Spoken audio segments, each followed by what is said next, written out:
क्या आपने भी डी फार्मा या बी फार्मा करने के बाद अपना रजिस्ट्रेशन अपनी स्टेट की फार्मेसी काउंसिल में तो करा लिया, लेकिन फार्मेसी काउंसिल ऑफ इंडिया में अभी तक अपना रजिस्ट्रेशन नहीं कराया? और अगर कोई भी फार्मासिस्ट अगर फार्मेसी एक्ट का उल्लंघन करता हुआ पकड़ा जाता है तो उसे 1 लाख रुपए फाइन देना होगा और दूसरी बार पकड़े जाने पर 2 लाख रुपए फाइन के साथ साथ जेल भी काटनी पड़ सकती है। आपको फार्मेसी काउंसिल ऑफ इंडिया में रजिस्ट्रेशन कैसे करना होगा, आइए जानते हैं आज की इस वीडियो में। Hello everyone, welcome to ADL pharmacy YouTube channel. इस साल की शुरुआत होते ही भारत सरकार ने सभी फार्मासिस्ट के लिए एक नोटिफिकेशन तैयार किया और इस बार के इस नोटिफिकेशन में साफ साफ कह दिया है, अगर आपने अपने स्टेट की फार्मेसी काउंसिल में अपना रजिस्ट्रेशन करा लिया है, यानी अगर आपने उत्तर प्रदेश, उड़ीसा, बिहार, झारखंड या अदरवाइज आप जहां भारत के भी कोई से भी स्टेट से बिलोंग करते हैं और आपने अपना रजिस्ट्रेशन करा लिया है, तो अब आपको फार्मेसी काउंसिल ऑफ इंडिया में रजिस्ट्रेशन कराना होगा।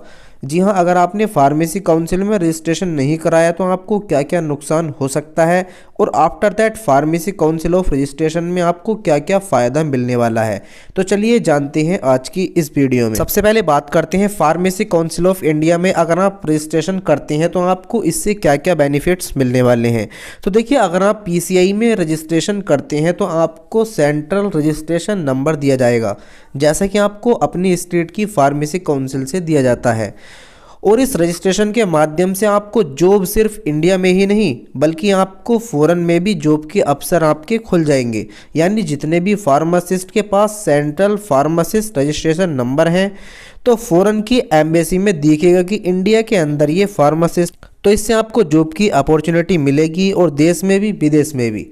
और अगर आप पीसीआई में रजिस्ट्रेशन कराते हैं तो सेंट्रल लेवल पर जो फार्मासिस्ट की वैकेंसीज आती हैं वहाँ पर सबसे ज़्यादा फोकस पीसीआई में रजिस्ट्रेशन फार्मासिस्ट पर होगा, जिससे उन्हें लाभ मिलेगा। और अगर आप पीसीआई में रजिस्ट्रेशन नहीं कराते हैं तो आप स्टेट लेवल की आने वाली सभी वैकेंसी में कहीं ना कहीं आपको नुकसान होगा। एक तरीके से नए अपडेट के नोटिफिकेशन के अकॉर्डिंग अब आपका फार्मेसी सेंट्रलाइज्ड होने जा रहा है, यानी स्टेट लेवल पर आपको रजिस्ट्रेशन नंबर मिलेगा एक तरीके से डिजिटली।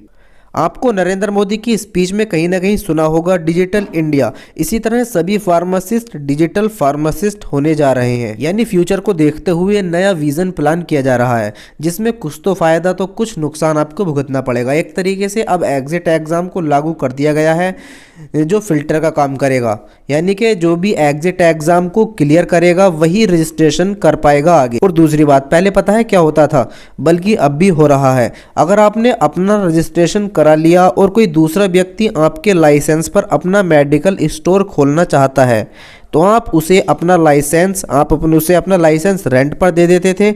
एक तरीके से अपना मेडिकल लाइसेंस रेंट पर देते थे, जिससे आपने अपना लाइसेंस रेंट पर दिया है, जिसे आप अपना लाइसेंस रेंट पर दिया है।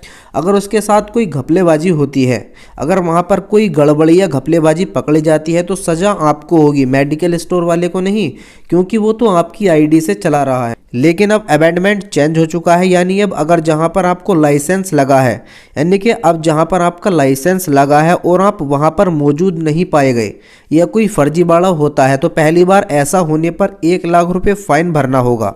साथ ही अगर आप ऐसे दूसरी बार पकड़े जाते हैं तो आपको 2 लाख रुपए आपको यहाँ पर फाइन के देने पड़ेंगे। पहले यहाँ पर 1,000 रुपये फाइन के तौर पर इसकी फीस रखी गई थी। तो आपको एक बार फिर बता दूं कि अगर आप फार्मेसी काउंसिल ऑफ इंडिया में रजिस्ट्रेशन कराना चाहते हैं तो आप अपना रजिस्ट्रेशन जल्द से जल्द करा लें, जिससे कि आपको फ्यूचर में इसके बेनिफिट्स मिल सकें और आप स्टेट लेवल पर आपकी आईडी सेंट्रलाइज हो जाए। जी हाँ दोस्तों, फार्मेसी काउंसिल ऑफ इंडिया में भी आपका रजिस्ट्रेशन कराना जरूरी है। जैसे कि आपने अपनी स्टेट की फार्मेसी काउंसिल में कराया, जैसे कि आप उत्तर प्रदेश से बिलोंग करते हैं, यानी कि अगर आपने उत्तर प्रदेश से अपनी पढ़ाई कंप्लीट की है तो आपने अपना registration pharmacy council of India में नहीं बल्कि सबसे पहले आपने कराया होगा Uttar Pradesh pharmacy council of India में। अब आपको फार्मेसी काउंसिल ऑफ इंडिया में अपना रजिस्ट्रेशन कराना होगा, जिससे कि आप स्टेट लेवल पर फार्मासिस्ट हो जाओगे। आपको फार्मेसी काउंसिल ऑफ इंडिया में अपना रजिस्ट्रेशन कैसे करना है स्टेप बाय स्टेप आपको बताऊंगा, जिससे कि आपको फ्यूचर में कोई परेशानी ना हो। जल्द ही नेक्स्ट वीडियो में आपको बताएंगे कि आप घर बैठे फार्मेसी काउंसिल ऑफ इंडिया में अपना रजिस्ट्रेशन कैसे कर सकते हैं। तो गाइज, आई होप आपको वीडियो पसंद आई होगी। वीडियो पसंद आई हो तो वीडियो को लाइक कर देना एंड हमारे इस यूट्यूब चैनल एडीएल फार्मेसी को सब्सक्राइब कर लेना।